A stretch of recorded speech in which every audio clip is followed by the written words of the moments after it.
सारा काम जो है वो औरतों को करना पड़ता है, घर संभालना, बाहर भी संभालना, और समाज के जो पुरुष है वो ज्यादा रिस्पॉन्सिबिलिटी नहीं उठा पाते। तो एक तरह से ये आर्थिक हिंसा है, महिलाओं पर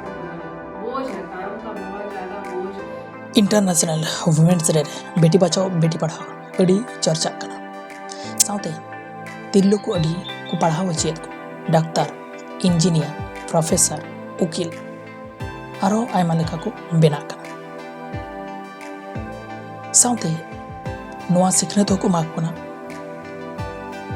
मई बेटी अरिचिली आलम रपुद से आलम हिड़िया रजनी में आमा कथा ते दो हेरल बाबा और बुहा को कथा अंजम